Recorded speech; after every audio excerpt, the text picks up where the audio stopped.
Hello, am I still muted? Hi, Stacy. Hi there, I can hear you. Okay, great. Does it sound okay? I think I heard somebody say I was a little quiet. Nope, you're loud and clear this time. Okay, great. Glad to hear it. The only thing is I cannot, it will not give me my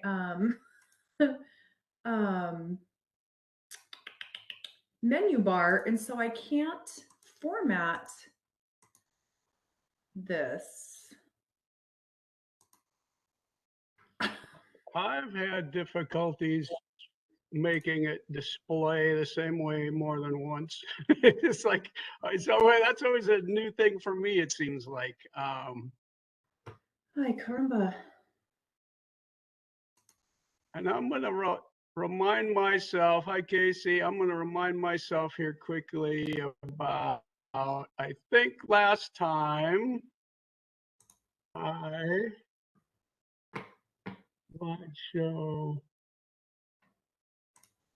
I think last time I shared my screen, which should be happening now. And that way it was easier for me to just fly in the tool when I'm ready to do that part. That look like it's working for everyone?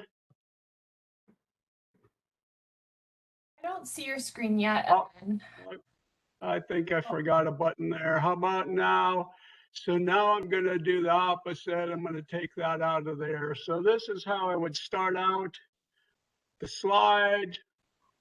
I got my slide deck there. Yep. I can move through it. Looks when good. It's time to do the walkthrough, I'm just going to fly this in and do that. Now you see the tool? Yeah, looks good. And of course, I'm going to zoom it. I'm going to speak a word or two about the overall layout, and then I'll zoom it in when I start putting numbers in. Yeah, at least 120% at a minimum. Okay. Okay.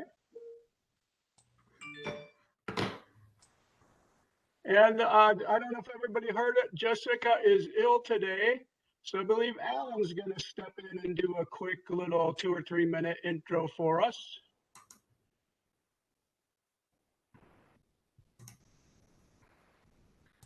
And, Oops, Alan's here. Hey, Casey. Yeah.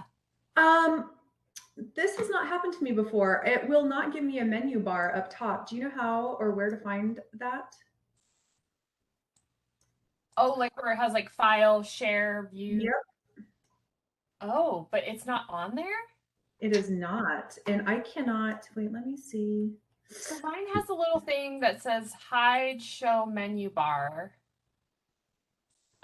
You have one? I do not have that anymore. At the very top. Is your window pulled all the screen pulled all the way down into the? I don't have the full screen view on. No. So can you see the X in the top corner? Yes. No, but you don't see hide menu bar. No. That's interesting. I was just seeing if, and you're on host. I wonder if you.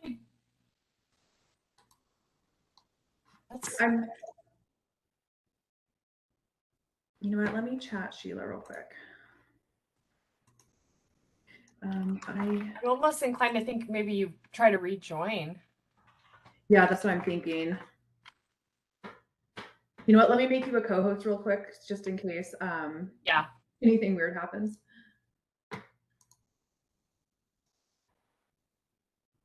Okay, I'm going to leave for a second. I'll be back.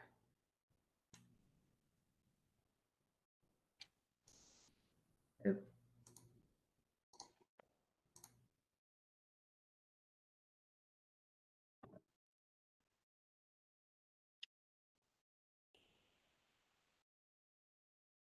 Casey, since you're on here and you made it after your dentist appointment, great. Are you going to be watching for chats in the chat box, or did you want me to? Yeah, I was planning on helping with that. Are you going to stay on now that I'm on? I am going to stay on to listen. Yes. Okay. More that I can learn about this, the better. Yeah. Well, yeah, let's plan on still covering it, and we can do it that, Evan, as you want to pause. If we see a question or anything, we'll let you know. Yeah, and I'll take a little breather at each section. Like when we wrap up the guidebook, I'm guessing there won't be questions there, but I'll take a pause just in case you see something you want to jump in. And then I'll literally stop and ask for questions between presentation and switching into the walkthrough mode. Okay. Great. And then Chrissy, if you know any of the answers, you can definitely respond in the chat. And I have the sites pulled up, so I'll plan to put the links in there as Evan is talking. Okay. Yeah, I was going to say, I'm not sure some of the questions that might come up on this one. It's not likely I'll know answers unless it's, estimated Yeah. dollars on grants or something like that. But even then, so much of that's changed. But yeah, I think as long as we're both just watching, that's good. Yeah. How did Wednesday go, Christy? Oh yeah, Wednesday was our PowerPoint. Yeah, it went good. There was quite a few people that joined. I think there was a total of 52, including ETO folks. So everything, there were a few little glitches at the beginning because, it just isn't fun if you don't have something, right? But it went pretty good. And I will say I'm not a huge fan of watching myself talk afterwards on the recording. Like, Yeah. no. And you have one more of those at least first week of April, right? Correct. Yeah. I think I've got a slide toward the end that has some upcoming events in it. So, And we've already if, posted our presentation, the recording of it, on the school's kind of public purpose charge schools page. So if anybody needs that information, I'll track their name or something and send them a link. and I've got to deal with excuse me, I've got to deal with Erica Hirsch. She said that the first one's going to be up this week on our fleets and government fleet page. Yeah. And Stacy Oh. still doesn't have a menu bar. I'm making sure I've got my script up here a little bit.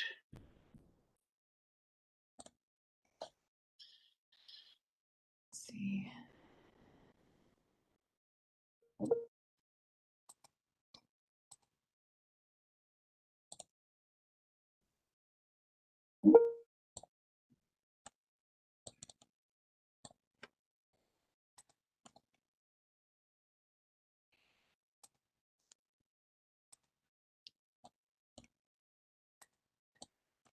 And I'm not seeing the chat. There's people chatting me in our Teams chat. Yeah, it's like there's no chats on the actual WebEx yet. Okay, great. So I'm I'll watching trust that. you guys. I'll trust you guys to help with that then. And I turned the Q&A off, so we'll use the chat. Okay, that's I think what I was going to say. Thank you, Casey. Yeah, and let me know if there's anything else, Stacy. I think that's the only thing I didn't have access to. So I will chat you if something else comes up. Yeah, I It's have so those strange. boxes open. Yeah, I don't know why it disappeared for you. That's so interesting.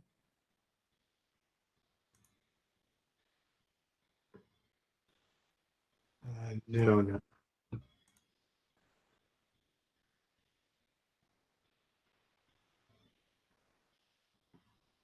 All right, well, Evan, I think let's give it one more minute to see if we have any other attendees. We have 2 right now. Yeah, I do see that now. Thank you. When Alan gets back, we'll let him kick us off.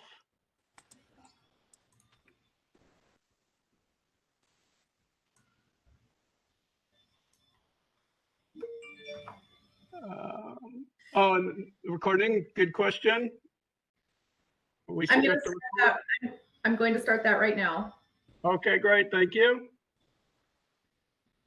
Oh, it has been recording. Okay. Okay, great. We'll have to cut that off before we publish it. All righty, well then, I guess we should probably get going. We're a couple after the hour here. I am going to have Ellen Zelinka, our Assistant Director for Planning and Innovation here at the Department of Energy, give us a brief high-level overview and kind of kick us off this afternoon. Thanks, Evan. And thank you all for coming today. I'm excited to let you know about this really cool tool that we've developed. You know, ODO has been referred to as the think tank on energy for Oregon by Senator Lee Beyer. And one of the tools that we've developed that's really an informative product for informing folks about more fuel efficient vehicles, alternative fuels, and lowering greenhouse gas emissions is this new school bus tool. And school buses that have alternative fuels offer many benefits, including improved air quality for the children and the drivers, as well as reducing greenhouse gas emissions. And some alternative fuels like electricity also offer lower maintenance and fuel costs, one of the big advantages of an EV. And they also help Oregon become more energy independent from fossil fuels that we exclusively import into the state, into Oregon. So, but of course, upfront costs are a big deal. And so this is an economic tool, economic model to help you analyze the differences in cost between different types of school buses, from diesel to gas to propane to electricity. And Evan, along with a team from ODO and folks from Oregon Department of Transportation, ODOT, have busily developed this tool over the last several months. It's really intended to help fleet managers make an initial assessment on the differences in life cycle costs, but that includes upfront cost, operational cost, fuel cost, emissions. We even have a social cost of reducing carbon emissions into the model. So Evan's going to walk you through how to use the tool, and he's going to be available as a technical resource now and in the future. Evan's home phone number to call only after 11 p.m. is actually, you couldn't be in better hands. So take it away, Evan. All righty, great. Thank you very much, sir. I'm going to show a PowerPoint here. Now I've got just a minute of fiddling work to do first, it looks like.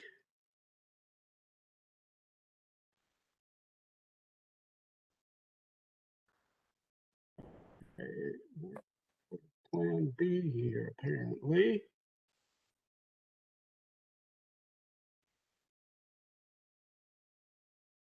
I apologize. I thought it was all set up, but as my friend Christy said, it's never fun unless something goes slightly wrong. As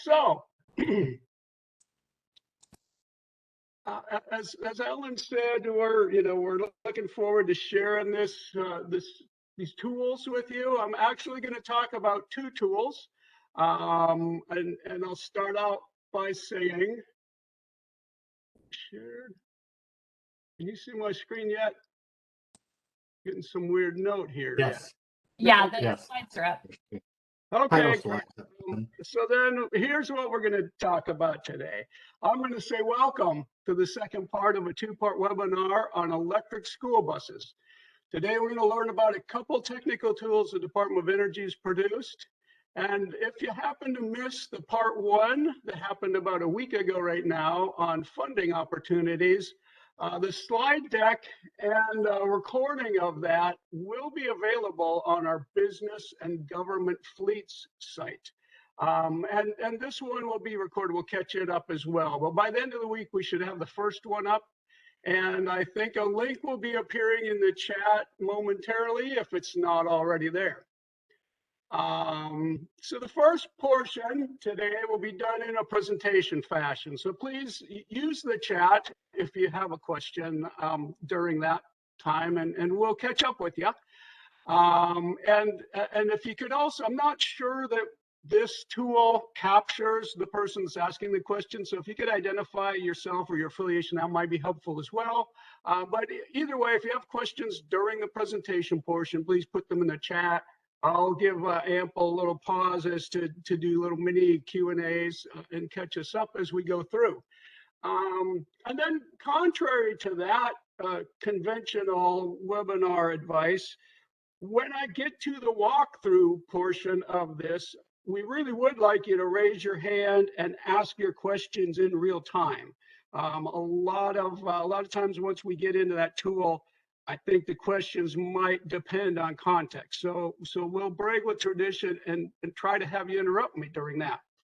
And I may or may not have remembered to give you a reminder that we will be recording this session. So please contribute accordingly. And the first tool I'm going to talk about is the Electric School Bus Guidebook.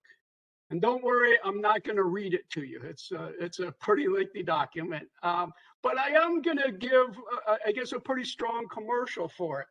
I know that for some of us, it'd be easy to skip the guidebook and start playing with the cost comparison tool. And if that's you, that's okay, but please do yourself a favor and get back to this guide, as it's a really high quality collection of information. The project for this guidebook was led by an intern. Now, the reason for that was we had somebody that had a singular focus on developing this book.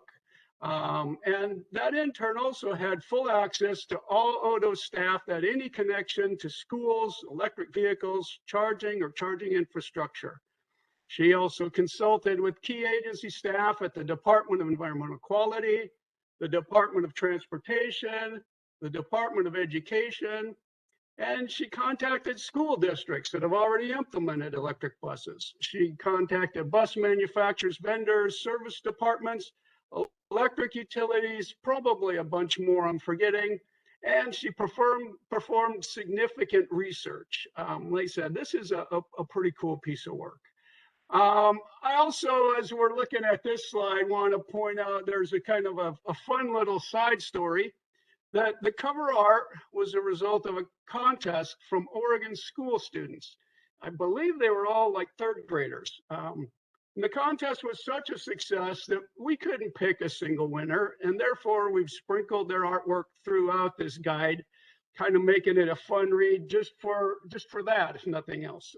But like I said, I think it's got a lot of other good things to offer.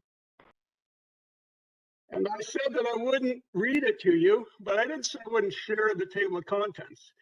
This is just kind of so you can get an idea of how broad of topics we're going to cover. And I also want to point out here, we're trying to be fair and balanced. We're talking about benefits and challenges to this endeavor because it is a new technology. There will be things that will need to be figured out as we go along. But again, a tremendous resource here. And I'm going to go on now to a few, just because I'm giving this presentation, I guess I get to pick out my favorite highlights. A few of them are evaluating your routes. We're talking there about considering the length of the routes, the type of terrain, how hilly is it, temperature, weather, and all of those other factors that might matter more to electric buses. We also recommend talking with your electric utilities because they have expertise on charging infrastructure that would prevent problems in the future or reduce costs as you move into electrification. Including them early in your planning can really pay off. And not only is this a suggestion, but there's an appendix in this guidebook that gives you a list of questions to discuss with them. And then we might all have different procurement processes to deal with, but they're contained in this guidebook as some really good practical advice for choosing a manufacturer and for evaluating warranties, which can vary quite a bit in this new realm. Of course, advice from those already in operation, I would argue that it's always best to learn from the mistakes of somebody else. and or even better yet, copy their successes. And then the resources section and bibliography for this report makes a super great collection of resources. If you have any interest in any of these topics, this is kind of a great place to go back and find those sources, dig a little deeper. But again, I think the guidebook is done at a really nice level. And as I said before, do yourself a favor and go back and check this out.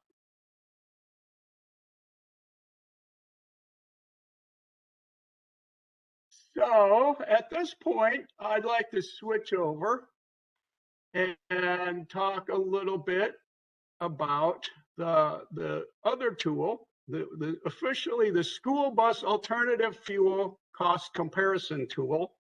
However, since we're talking about electric buses here, we might have a slide or two that refers to it with electric in the name. Either way, the intent of the tool is to help somebody that's looking for school bus alternatives. I'm going to back up to, I just peeked up my script, and I need to tell you, you don't have to worry about reading this particular slide. They're kind of just graphics right now. I'm doing the overview discussion. When we get to the walkthrough, I will zoom in and make sure it's readable, do a little check with you guys. This tool was developed as a task of the Zero Emission Interagency Working Group, or ZEVIWIG, as those of us closer to it refer to. That had an origin in Executive Order 1721. And the other note at this higher level is that this has a companion tool that's designed specifically for the transit sector. One might think a bus is a bus, but when you start digging into this topic, transit buses are quite a bit heavier vehicles. They have a whole different use case. They're running lots of hours typically. So they are kind of different. I think warranted two different tools. So the transit sector one is housed at ODOT on their transit page. Again, I think there's a link in the chat. The transit version was led by ODOT and had support by us and others. And then on the contrary, we swapped and we led the school bus tool, but used the lessons learned from the transit tool and worked with them as well as DEQ and other ZEVIWIG agencies. Gonna take a minute now to tell you what we think the tool is. It is intended to be a screening tool for anyone intending to replace school buses that may consider alternative fueled buses, alternatives being to gas or diesel. This work represents a balance between being as detailed and accurate as we could be while still maintaining some reasonable ease of use. So in order to keep it relatively straightforward to use, the published version is accessed through 4 of 14 total tabs. Other tabs not displayed include school bus pricing, specifications, maintenance, fuel type, fuel factors, fueling infrastructure, efficiency measures like miles per gallon, clean fuels program credit estimates, criteria pollutant data, transportation, consumer price indexing. There's an inflation rate there, and a few pages for organizing on the calculations and building the graphs. Substantial research and consultation was performed to ensure we accessed the most reputable and most current data. Of course, we're talking about a rapidly changing technology. So most of the inputs, we're going to provide a default piece of information, but that can either be taken or replaced with your own information. And we'll talk more about that when we get to the walkthrough. I also wanted to take a moment to say what the cost comparison tool is not. You might have noticed that I use the term screening tool. That's very much on purpose. The results of this tool, although we think should be really useful, should not be the only information that you base your purchase on. It'll give you a general ideas on the effects of fuel choices that you can make as you consider new buses for your fleet. However, you should have more specific evaluations done for your particular situation by experienced parties before you make your purchase choice. Regardless of the amount of care that's taken in building a tool like this, there are necessary assumptions made. For anyone familiar with electricity rate schedules and how demand charges may be affected by timing, it should be clear how difficult it is to come up with a statewide average cost of electricity to fuel a bus fleet. In fact, we evaluated all those published schedules that we could find and then developed a fictitious Oregon average rate schedule that will be absolutely correct for no one. But we believe it represents a fair average for this comparison. That again supports the idea that you will probably want to have a much more specific analysis done for the rate schedule that's at your facility or that could be at your facility. Again, I'll remind us one more time, we're working in an area that's relatively new and changing quite rapidly. And now I will take a little break and see if we have any questions at this point as I prepare to switch over to the walkthrough portion. Hearing none. Okay, so. And just for the audience, there is a chat function in the bottom of your screen, so you can enter a chat into that message. There's also a raise hand option, and if you want to raise your hand, we can unmute you to ask your question live if you need to.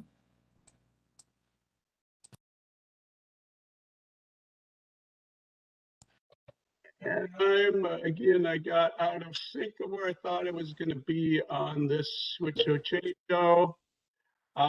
But. So Evan, we do have one from Greg at Evergreen Consulting. Can your specific rates be entered into the tool for more specific analysis? So maybe we can cover that when you do your walkthrough. Yeah, no, that's a great question. And yes, I think there will be a few options there. If you can consolidate your rate, I'll show you when we get to that input. Or if you know your rate schedule well, maybe we could even do a custom version of this for you. But yeah, so right now, am I displaying the tool? Can everybody see the tool? Or are you still looking at the slide? We see the front page of the tool for inputs. Okay, inputs, yep. Okay, great. Just making sure because that worked a slightly different way than I had done it in the dry run. Anyway, so now we're looking at the input page of the tool here. Down in the lower left are the 4 tabs I talked about, which are the ones that we can access. I'm going to take a minute to look at the instructions here. And I know you probably can't read these. This will be an exception to that rule. When we start looking at values, I will zoom it in. For this, it's hard to zoom. But I want to still show you the instructions.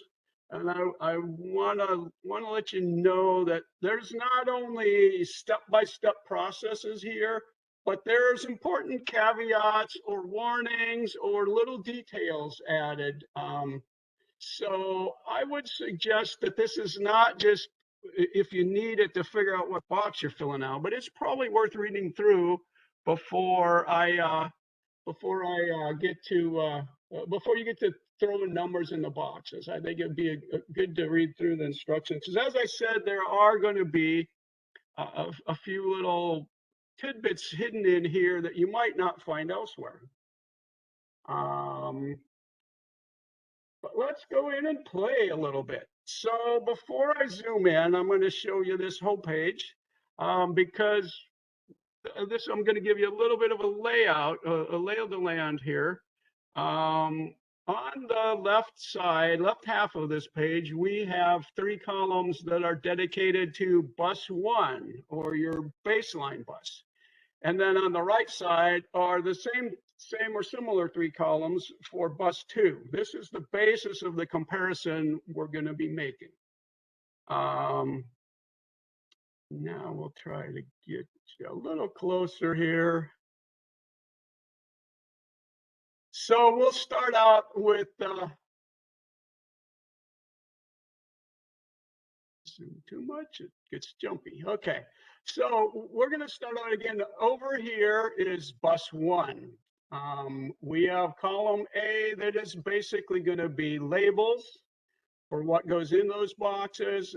There might be units if that's applicable when we get down to fuels and things of that nature. The second column, B, this is the column where you're going to be putting in your values. The orange boxes orange and green boxes here in column B will need to be filled out for the tool to work properly. And then I'll speak briefly here for column C. This is where we're going to be providing you with default values.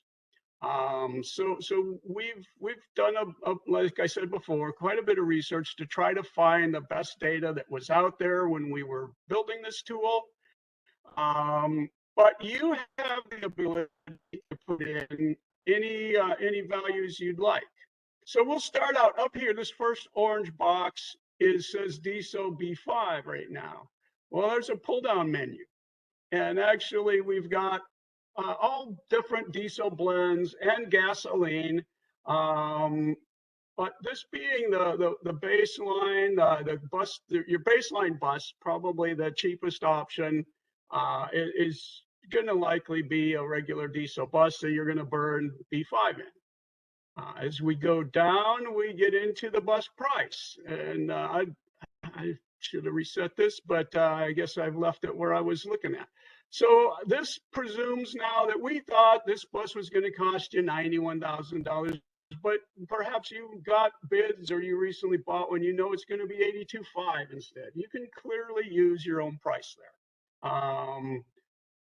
There's a DEQ bus replacement program. You can select yes or no and put in, unfortunately, you can't put in the price. You put in a percentage, but that's not too hard of math if you've been playing that game.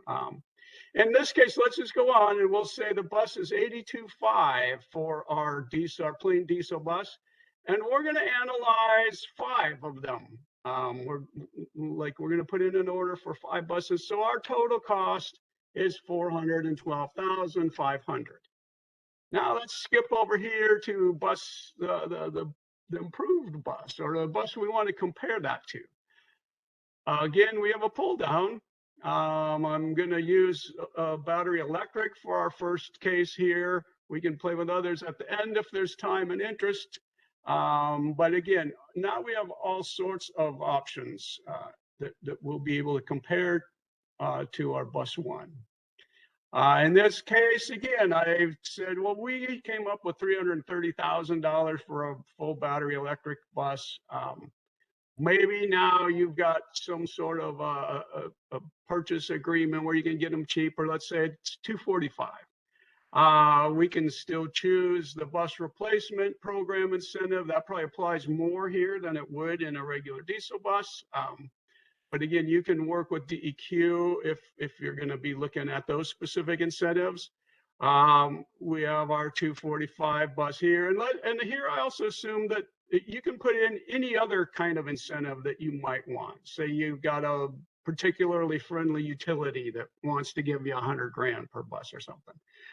So now we've got a per bus cost of $140,000. We still are going to compare purchasing 5 of these rather than 5 regular diesel buses, and we have a total cost. That's all pretty simple and logical. Once you get the kind of the character of where we're wanting you to put your data in versus the default information in the bright yellow cells. I'm going to get down to our next section now.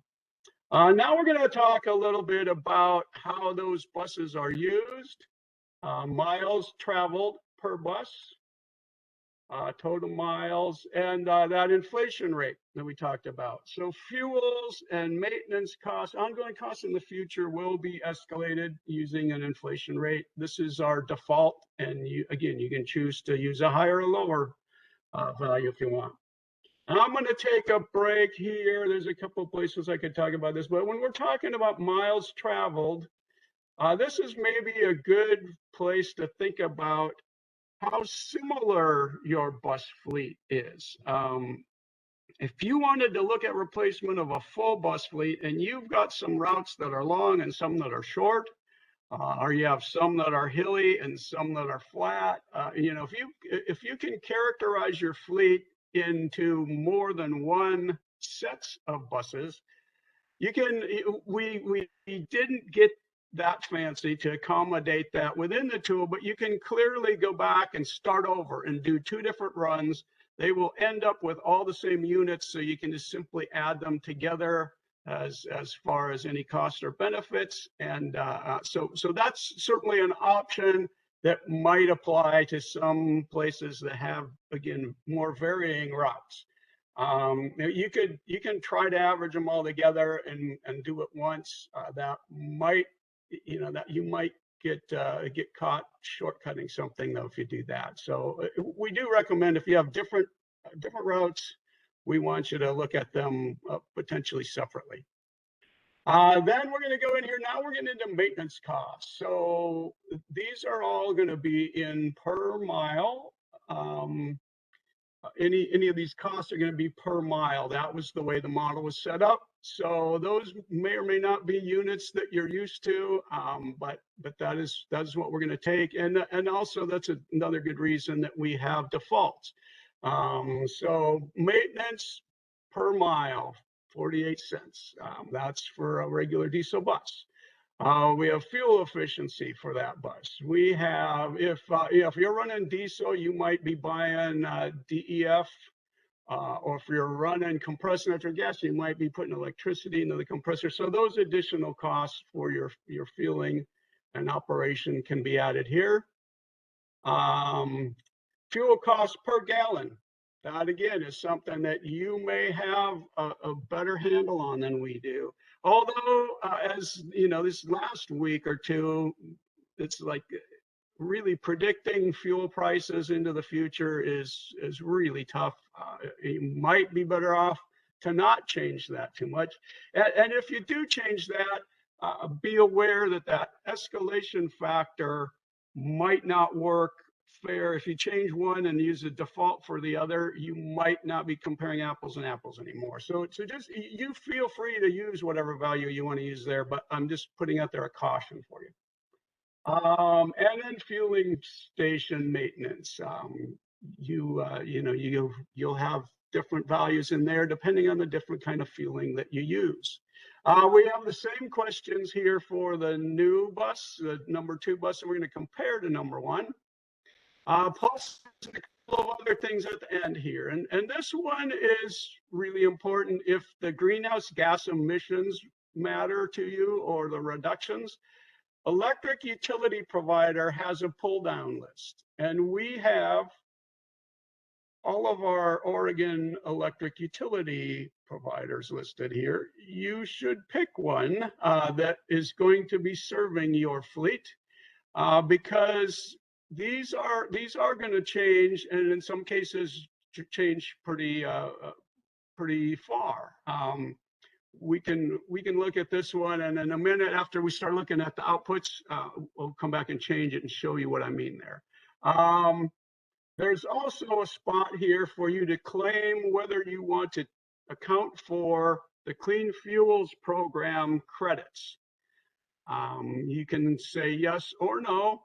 And I'll just give another word of advice here, that if you're counting on the income from those credits, you will probably want to check with the Department of Environmental Quality, check with their program staff directly.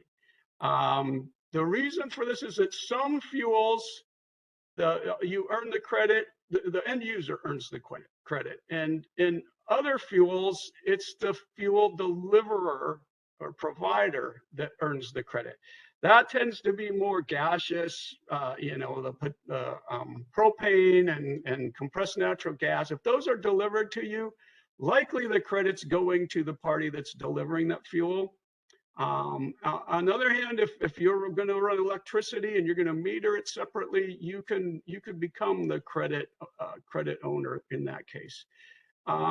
However, if you're working with a utility and they're giving you an incentive toward that charging system, they might be interested in trading dollars basically for those credits.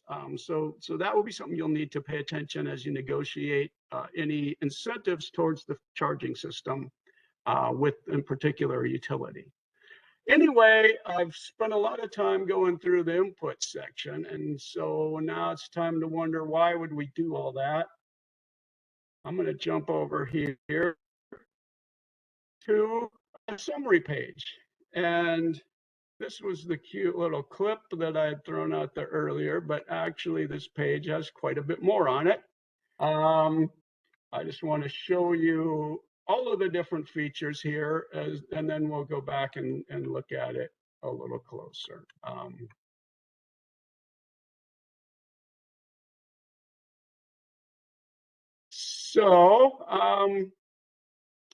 Cumulative costs.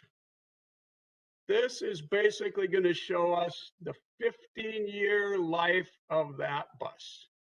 And we're going to see the blue line is going to depict the diesel bus, which costs cheaper in year one because it costs less to purchase. And then the electric buses in orange costing twice as much even after we got an incentive added in there.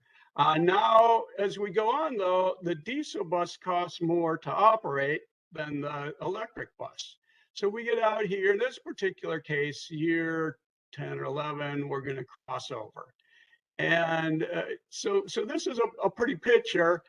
The actual numbers are in this table. We can see that the diesel bus over its life costs $1.6 million, and we got down to about $1.4 million for the electric bus. And this is without actually, I haven't squeezed a lot of incentives out of this. It's pretty obvious, I think, at this point that electric buses typically have a higher upfront cost, but there are getting to be some pretty lucrative incentives that might change how this plays out. So I want you to look at that.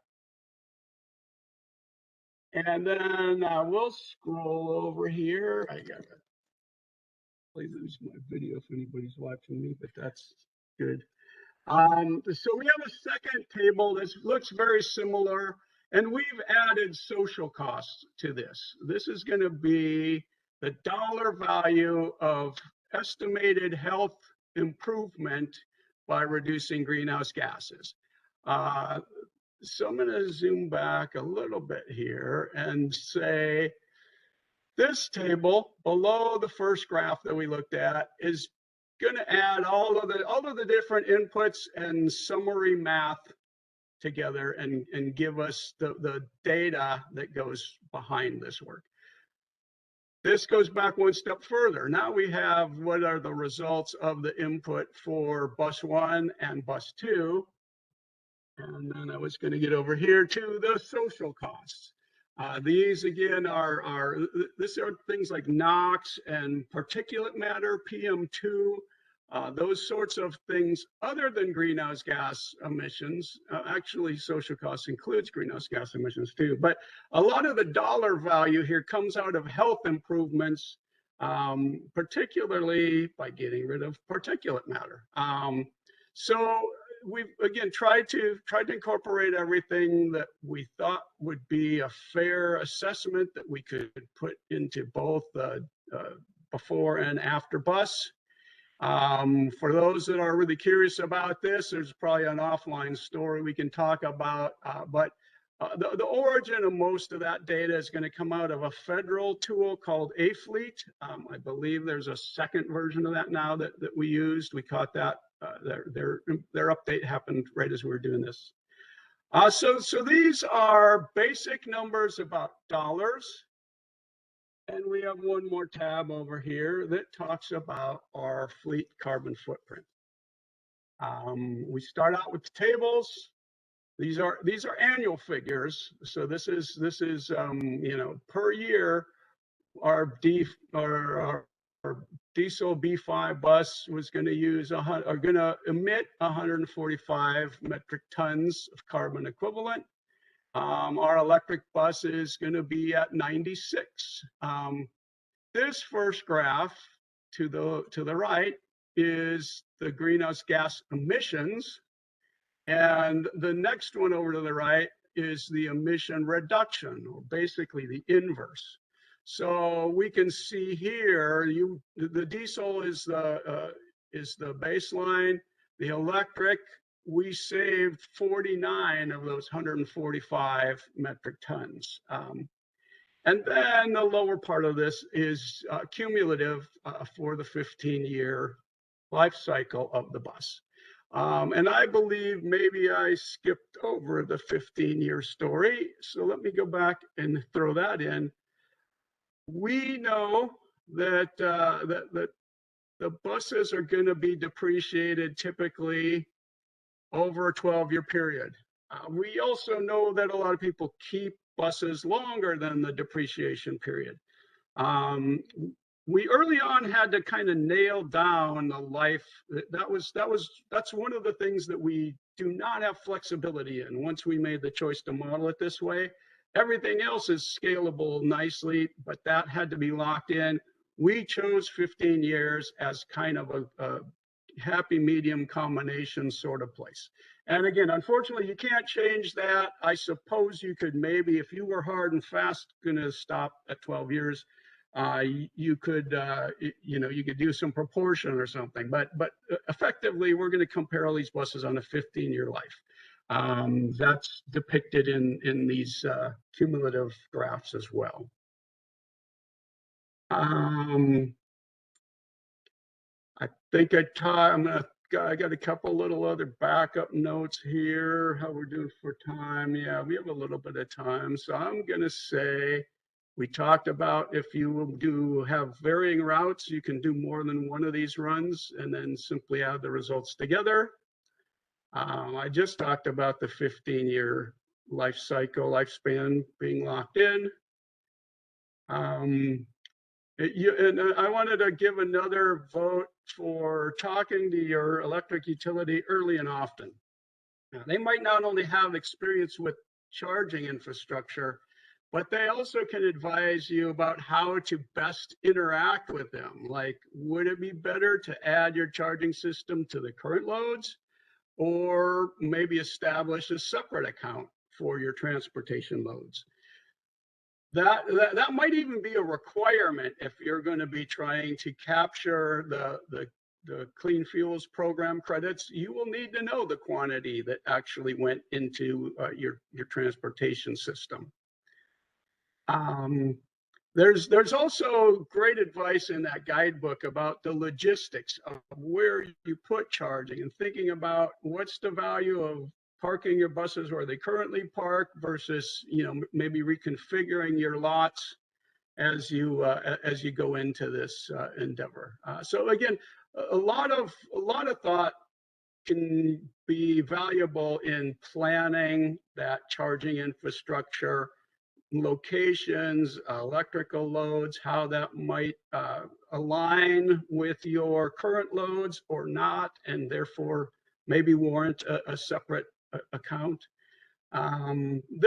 Again, talking with your utilities can't be, I don't think, pushed quite hard enough. It's a very good thing to do when you're looking at electrification and a bus fleet. Evan, would you, this is Christy, would you mind going in and doing an example of changing the utility and showing the outputs, kind of this difference? That'd be great. My last bullet that I was about to blurt out was utility selection can affect the greenhouse gas numbers significantly. So perfect timing.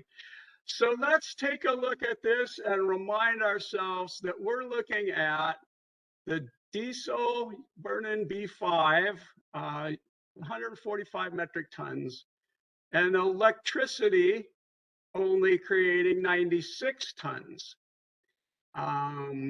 or saving 49 of the 145 tons. Now let's go back to the input page. And so we were saving half of our greenhouse gas emissions, and that was using Pacific Power as our utility.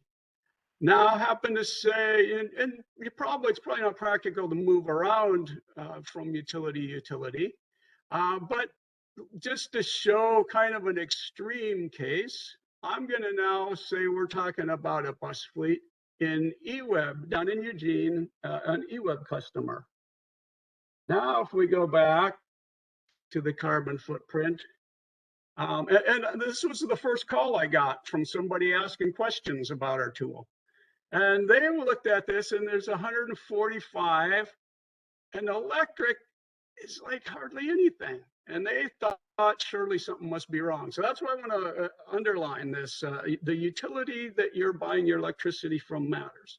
In this case, they're saving 144, or, in the upper 90% percentile of the emissions going from a B5 regular diesel bus to an electric bus. So what utility fuels your fleet will have a difference on your greenhouse gas emissions due to another project that the department has, electricity resource mix. We already had that data, so that was pretty easy to bring into this tool and make that variance, very tunable. You can pick your exact utility. So again, if you have, eWeb is an extreme example because they buy power from Bonneville, and they also have some of their own renewables. They're, I think, maybe one of the cleaner electrical sources that we have. We can go back and try another one just for fun, I guess. So let's see what happens if we put in McMinnville, for instance. Oh, they're very clean too. Okay, I'm not doing a good job at picking ones that are varying. But the bottom line here is some of our utilities here in Oregon get the advantage of buying Bonneville Power Administration power, which is mostly, or is largely, largest component is hydro in good years. And that reduces the emissions quite a bit. But what also I want to say on this topic is all of our utilities are working pretty hard to make those emissions numbers per kilowatt hour go down. So if you invest in a fleet and you look at these numbers from this tool, that is in today, that's what we know about our electricity fleets today. I expect that, in all of those cases, that number should likely go down. And like I say, utilities are working to make their power cleaner and cleaner all the time.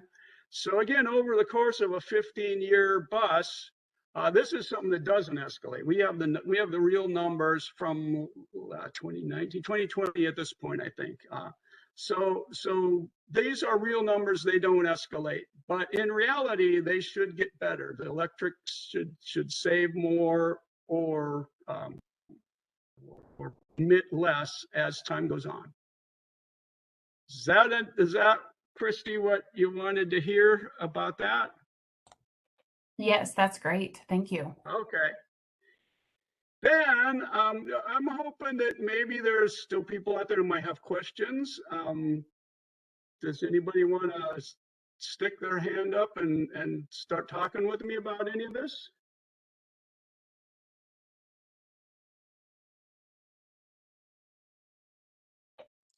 I don't see any other questions at the moment. But another Okay. example I'm thinking, Evan, that might come up is, again, some of the other funding options were in the inputs section. If you could maybe add where there might be a grant or something on the electric school bus side, just to see what that does for that upfront cost. Okay. So do you want to feed me some? So we started out with $245,000 electric bus, and I took a $105,000 grant off of it. But as you were a part of our last session where we talked about multiple grants, the ADERA grants, the Clean Fuels Program feature to actually take credits before you've earned them, where you have a large upfront investment. So we could maybe throw this up and let's say we're going to get. I would go like 150,000. Okay. Again, each particular bus, the incentives and the grants might be different depending on the amount of funds that are out there, but just to see the difference in the charts, if they can actually get that much. So yeah, I just brought us down now to $475,000. We're just $50,000 over the diesel buses now because we added in those incentives. That brings us then to a chart. You can just see that chart move, maybe if it reacted fast enough. We still paid more for the electric buses, but we got a lot of incentives, so it's not that much more. Now we're actually going to pay for that increased investment and looks like, the first 3 to 4 years. Beyond that, all of this is savings then. The difference between the blue line after they invert is savings that goes back into your coffers, however that's done. I'm not an expert on school funding, but I have to presume spending less money on fuel is a good thing, no matter where those dollars go. What's the price of diesel per gallon in this graph, Evan? Well, I think we had 220, did we not? Yeah, $2.20 a gallon for diesel. And our electric bus, we were at about 23 cents per mile. I wonder what it is at $5 a gallon. No, we took that really is a dollar per kilowatt hour, and depending on your rate schedules, you're in 11 or 15 cents. But we took that back to per mile because that made it easier to compare to maintenance per mile. And all these everything else was done in per mile units. But yeah, 220, that's probably was a good price if you're buying in bulk or have a bulk contract with a particular fuel supplier. Nowadays, it probably is a little bit low, maybe as much as $1.50 low. But again, bulk purchasing of fuel does make these numbers seem pretty low, but I think we deemed them to be pretty realistic at the time of completing this tool. And, with geopolitical things going on and the future being whatever it chooses to be, we had to pick a number. That was what we came up with. But again, we're going to put that in this yellow box, and you can put whatever you want in the green one. If you know you're buying it at 305, put 305 in here. All the math will change. That should have been probably 3.05. All the math will change according to what you put in the green boxes. Our yellow boxes are just suggestions based on our research at the time of putting the tool together. And getting back to, there was a question earlier about electricity rates. That's a great question. Do we know who that was? Did I hear Greg? Did we know who asked the question? Greg. Yeah, that was Greg Har on the call from Evergreen Consulting. Okay. Great. And he just said it's answered, so thank you. Okay, great. Yeah, and if he wanted to go further, we actually do have one of the tabs that's not displayed we actually can break that down and put in a specific demand charge. We can break the block rates. We can put different breaks in the rates. So if it was valuable to somebody, we could probably customize one of these for them without a lot of work if they know about their rate schedule. So you can kind of average it together and put it in this box that we were just looking at here. Or if you want to delve into it deeper, we could probably spend a little time with you and try to get you a tuned answer, I guess. I would argue at this point, there's really no question that's off limits for us. The biggest issue will be our resources. You know, what other projects do we have going on at the time? But if we have time, we'd be glad to look at any questions you have that might allow us to improve this and or you know, make it more custom to your specific case.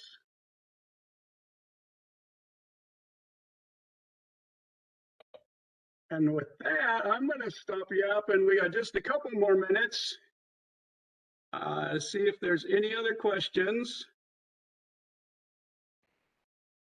Peek over here and see what this says. Yeah, there's no more questions that have popped up yet. Okay, great. Well, so then I do have one comment from Candace that's on the line. She said, "This is really a great tool. Thank you for going through the walkthrough." Okay, great. I'm glad to hear that. And the last thing I wanted to talk about here was just to remind anybody that this is being recorded, and we will definitely be interested in sharing that on the same link that was at the top of the chat. And I was try to quickly switch back here, see if I could catch the last slide.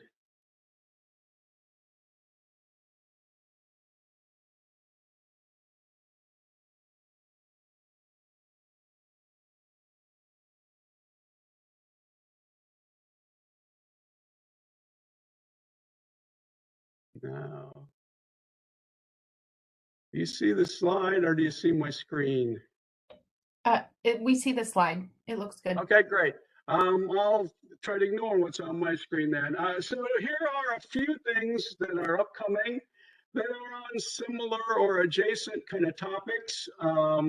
Christy, who's been a part of this, and she actually did a presentation in the part 1 that was a week ago, again, available on our website if you need to review that recording. She will be doing further public purpose charge sessions. April 5th looks like the next one. And we have some other school bus related conferences and items coming up here. Look forward to seeing you at those. And with that, I'm going to say thank you. Again, my name is Evan, and I put my contact information on this last slide.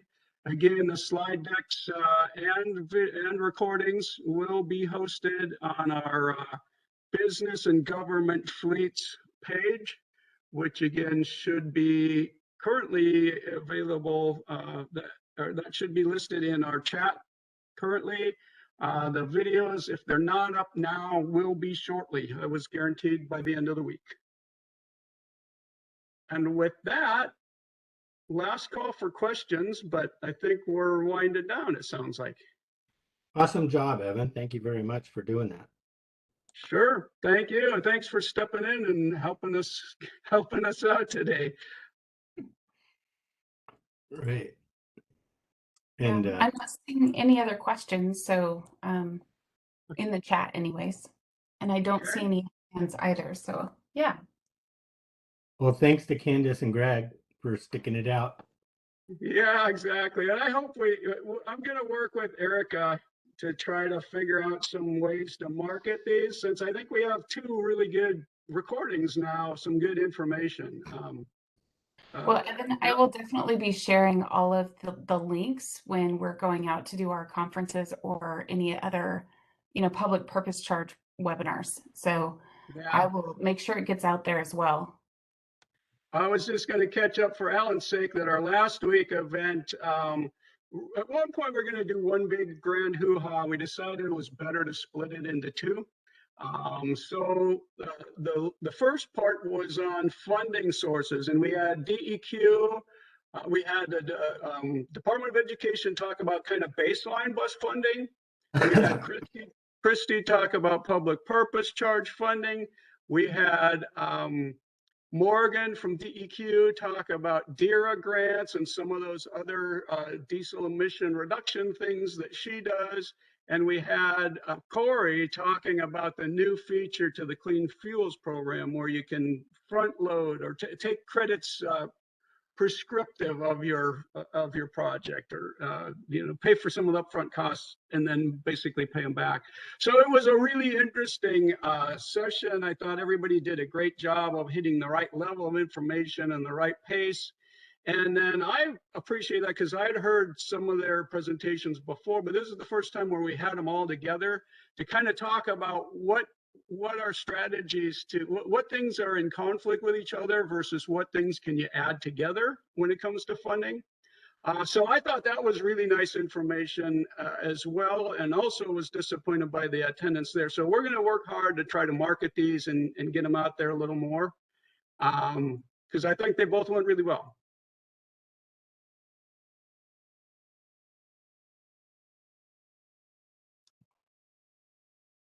Well, good job, Evan. Think you can wrap it up? I think we're there. Anything Stacy or Casey want to add? Think we're done. I think you're good, Evan. Thank you. All right. Thank you both very much again also. And thanks, Ellen, for stepping in. Appreciate it. Get this stuff cleared up and get over to a meeting, I guess.